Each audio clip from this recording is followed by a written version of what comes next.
But what if the scientific atheists are just wrong? What if the universe has precisely the properties we should expect if there is an intelligent and purposeful creator behind it all? First part that I want to tackle is, what if we're wrong? I mean, I know that we are on a lot of things. Like, the chances that we're wrong are higher than the chances that we are right on a lot of things. I'm not saying everything, because there are definitely some things that we can fully describe, like, how rain works and shit like that. But we probably are wrong on a lot of things. And that's fine. Science is meant to, give us the best description of reality until we get new evidence, new information, and then we correct ourselves and we have a better understanding of our reality. We have a better understanding of how reality works. Now, his second part here about what if this world is exactly how it should be if there's an intelligent, purposeful creator behind it all?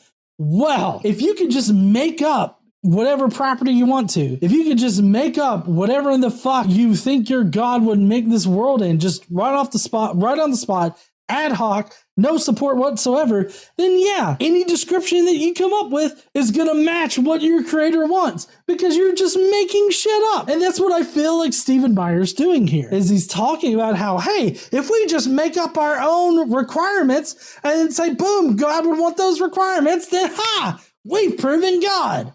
Yeah, pound it.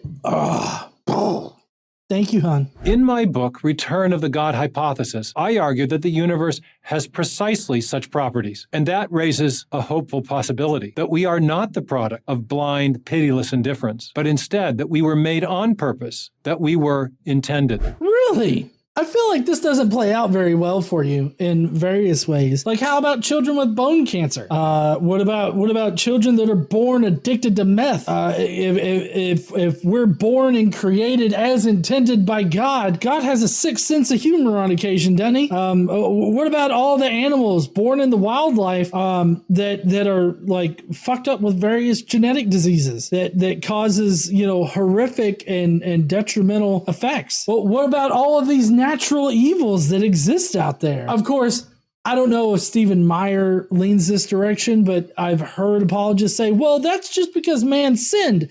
Oh, okay. So let me get this straight. If I can, let me describe it for you. Timmy down the street is 5 years old, and he finds out that he's got a very aggressive form of cancer. And the reason why Timmy got cancer like that is because some old bitch back thousands of years ago ate an apple when she didn't know it was wrong to eat the apple. She didn't know it was wrong to disobey God, but she ate the apple, so that means Timmy's gotta die. Apples are delicious. I mean, technically there's just some kind of fruit, just random ass fruit. Yeah. But you understand what I'm saying here.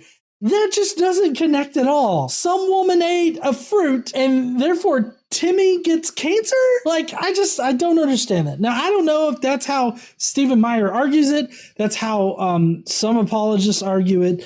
Some people also cite free will. Like, we give people free will. It's like, oh, well, what in the fuck did Timmy choose in order to get cancer? Oh, well, maybe it wasn't him. Maybe it was the parents. Oh, so what choice on the fucking planet could a parent make that would result in their child getting cancer like that? I mean, true, there are some decisions that the parent could make, but I'm talking about like decisions that only affect them.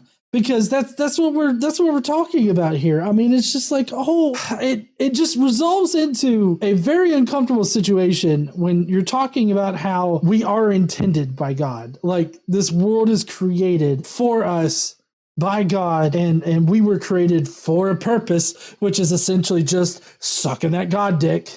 British historian Paul Johnson has argued that the existence or non-existence of God is the most important question we humans can ever ask. I mean, that's a very subjective statement. For that guy right there, yeah, I mean, he feels that it's the most important question. Some other people have better shit to do with their lives. I think that it's a very subjective statement. I mean, I think that it's an important question to ask. Saying that it's the most important question, I think, is reaching a little bit. Given the scientific evidence we now have, it might be time to consider or reconsider this question. I mean, I think that we're always like considering and reconsidering this question. I don't think that anybody stopped considering it. I guess I'm a little confused as to what Stephen Meyer is trying to say here. Also, I feel like he's like looking at me like he's about to feed on my neck or something. Like he's just eyeing my jugular right now because he hasn't had a decent meal in like a fortnight.